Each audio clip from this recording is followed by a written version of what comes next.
So more and more Americans are realizing how bad Donald Trump is as the economy is absolutely sinking. And as I always tell you guys, follow the money because this is what people care about. They care about jobs, they care about food on the table. And we got some new data in that shows you what people are saying. Most Americans continue to rate the US economy negatively as partisan gap widens. And I want to go through this stuff with you and also talk about this. I've covered Trump for years and I've never seen him this scared. This is a reporter who knows Trump very well, went through all the various scandals that Trump is involved in. And whenever I tell my wife about this stuff, it's always the same. Like, she's like, any one of these things would sink a regular politician in a regular country, right? And Trump's got scandal after scandal after scandal after scandal. It's absolutely crazy. And then not only that, his mental and physical health seem to be in decline, right? So you have scandals plus that, plus a terrible economy, terrible policy. There's no way this is sustainable. Let's read some description of this together. It says, these days, he's not what he once was. He's usually late to work and early to bed, and he spends his weekends golfing. And I think you guys know this stuff already, right? But it's interesting to hear this person's description of it. As Trump grows older and increasingly more mentally incontinent, he sits in a stew of his own political flatulence while he mumbles incoherent random phrases, right? So he's basically farting out random phrases that Trump always says, like nothing ever seen before, while blaming the violent radical left and fake media, along with a dozen other imagined enemies. Like a good bill collector, he always closes with, quote, "Thank you for your attention to this matter." And that's who Trump is. And again, he went through several things of scandals that Trump is involved with, but basically boils down to Trump is in decline. He's just an old guy. He's sick. That's basically what it is. And so how long can people keep this charade going that everything is fine? Basically what they do every day at the White House, they have to like steer your attention to something stupid. And this is the stupid thing of today is now they want to do a coin with Trump on it. So seriously, this is actually from the treasurer here. It says, U.S. Treasurer Brandon Beach, no fake news here. The first drafts honoring America's 250th birthday and POTUS are real, right? Fight, fight, fight coin. It's $1, I guess, just like the Charlie Kirk coin. And I was thinking about this today because someone actually wrote a really interesting comment in our community. And we have a lot of great people who kind of go through this stuff also with us together and help us wrap our heads around it. And let me read this to you guys from HMAD. HMAD says, many rural parts of the U.S. still lack reliable internet, which limits access to independent media. Cable industry mergers seek to control these areas and spread propaganda via mainstream news sources. And this is actually a really important point to understand in the USA is you may have family members or friends who are MAGA and they just sit around and watch Fox News all day, right? And, you know, any intelligent person could sit and watch Fox News for a couple minutes. You're like, what the heck is this, you know, garbage? My wife always says the same thing when she watches this. Like, are these people for real? And because like I said, anyone who's any intelligence, you can figure out very quickly that it's a bunch of nonsense. But this is just the reality of it. And the sad state of USA, if you make internet difficult to access, if you make internet expensive, basically, if you're not helping people to be educated, essentially what it is, or giving people the tools to look up stuff whenever they want, make it easy, then people will stay in their little bubbles. Because in this day and age, guys, it's very, very easy to figure out if someone's lying or not. It's very easy. You get just like, someone lying. and you'll pop a bunch of stuff and you read it very quickly. But to be fair, just imagine if you don't have access to the internet. That's why this person mentioned, say, rural communities. And you know, for you, the internet's like really, really slow. It's cumbersome. And also, even if you were to access it, maybe you can't understand what it is anyway. And I'm being a little bit mean here, but I'm just telling the truth on some stuff. And this is sort of why, you know, for me, I think it's really important to strengthen education in the USA. I think, you know, teaching people how to read, how to think critically, right? That's why I was professor for so many years. I just think learning is absolutely fantastic. And I always say the same thing. You have a right to make up your own mind, etc. But I actually want to help you in having access to all information that's out there. That's why I show you guys as much as I possibly can. It is, I know it's tough in this day and age because you're just bombarded by like all this stuff and you just, you know, don't know what to think about it sometimes. Like, you know, for me, I don't even know what to think about this stuff because, well, I mean, I can tell you it's ridiculous, but it's not something I had ever thought I'd ever see. I'll put it that way.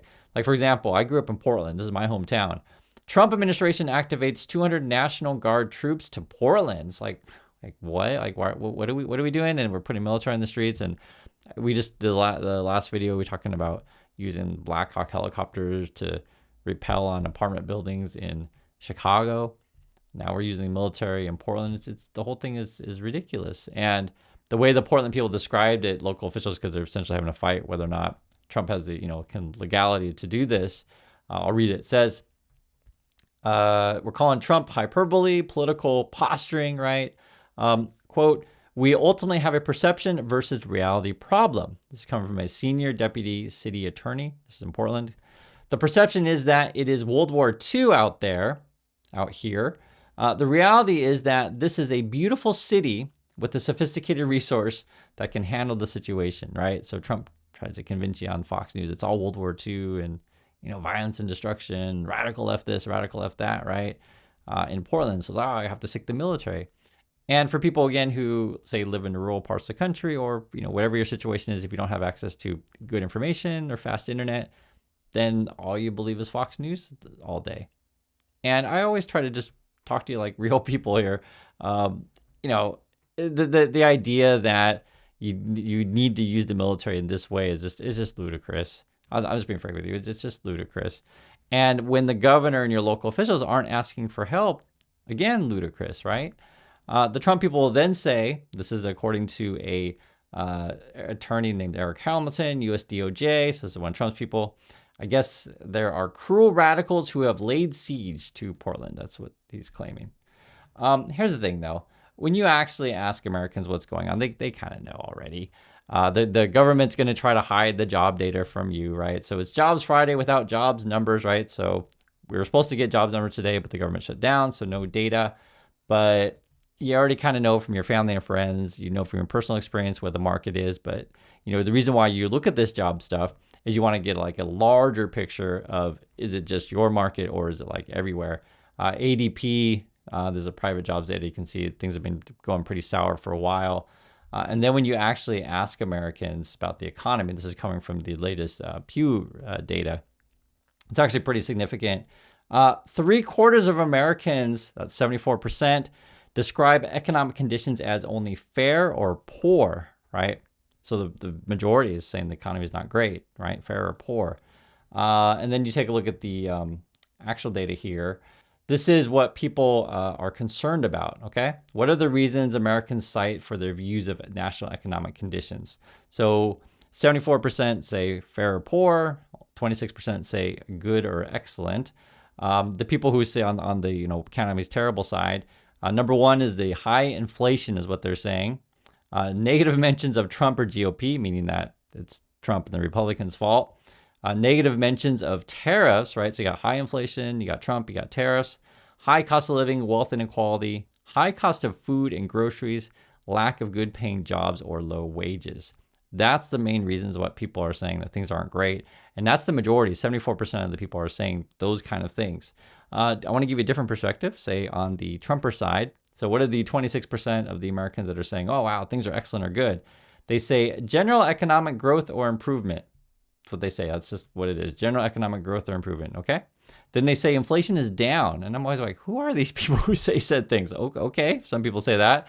Then they mention the stock market. Then they say how much they like Trump. Then they say low unemployment. And then some say Trump and GOP negatively, which is kind of interesting where they're talking about, even why things are good, then they mention negative Trump. I don't get that one at all, honestly. But there's a lot of things about MAGA that I don't get. I think a lot of these people live in sort of this weird, what's I would say, it, culty world to where they try to, fit the world views against the reality. You could call it cognitive dissonance, but it's kind of like, putting yourself in a situation, what we call it the ostrich situation, to where, the bad news is out there, but you'd rather just bury your head in the sand. I think anyone who goes to the grocery store, looks at the price of houses, understands like that companies aren't really hiring that much right now. I think you guys already know this stuff, but it all depends on your particular situation. And the biggest one is, for example, I keep hearing that young people are really, really struggling. I think young people unemployment is around 10%. And that's sort of more of like an official number, but it could be a higher, depending on if people are reporting or not. If you look at what's going on right now, it's ridiculous. We're still in a shutdown. Shutdown will stretch into another week as Senator standoff continues. I think they had a fourth vote. We'll see what happens. I'll just say this: it looks really, really ugly because you have the Republicans who just frankly aren't serious. I mean, you can see it, and you have Trump who's basically absent. That's essentially what we're facing here. And then whenever I do check on the grifts that he's doing, because I always want to focus on the money stuff. Now today's grift, exclusive: Trump administration eyes stake in company developing Greenland rare earth mines. So I guess we're gonna try to make money in Greenland. I mentioned this last video, I just want to mention again, they're still trying to start a war or already in a war or conflict, however you want to call it, with Venezuela. I think they killed 4 people. It's really hard to say what's going on down there. We're spending millions of dollars on this thing. Americans need help, and that's what Trump is up to, right? Hey, let's go make more money in Greenland. Let's start wars. Now they're telling people this is kids will pay you cash to leave the country. They're calling it cash bribes for kids. Seriously. Trump administration offers migrant children cash to self-deport. And I do want to show you a little bit of, I don't know, we could call it positive news. I want to be sensitive about these type of topics because you never know what to make of this stuff. And that's regarding Gaza. I want to make it really clear. I want the conflict to end. I do not want any loss of life. And what I mean by I don't know what to make of it is because sometimes you'll hear about Hamas and Trump has a deal, or Israel says we're not going to fight, then they go back to fighting the next day. You never know what to make of these things. So I do sincerely hope though that they come up with some sort of peace plan. I don't care how it's done or whatever. Just stop the fighting, and I think that's a reasonable thing to say about this stuff. Regarding the Trump thing, I guess you could similar tone. Trump just needs to be out of office any which way possible. But also, to be fair, it's not just Trump. It's his administration is just completely incompetent, and they don't care about regular people. And that's the part that really frustrates me. If, sometimes the economies can go bad. It just happens, right? Any number of things can go wrong. You have a crazy storm, right? And suddenly there's no crops. And, as a nation, you got to figure, okay, how can we get through this together? But you want administration is like, okay, that's the real problem. Let's try to come to this together. But when you talk about the Trumpers, it's like they live in this crazy, bizarro, pretend world, and they'll act like they're winning all the time. However, when you look at the data, and plus when you just ask to your friends and yourself, things aren't great out there. It doesn't mean it's going to be like this forever. And I just want to tell you the situation that, this does go in cycles.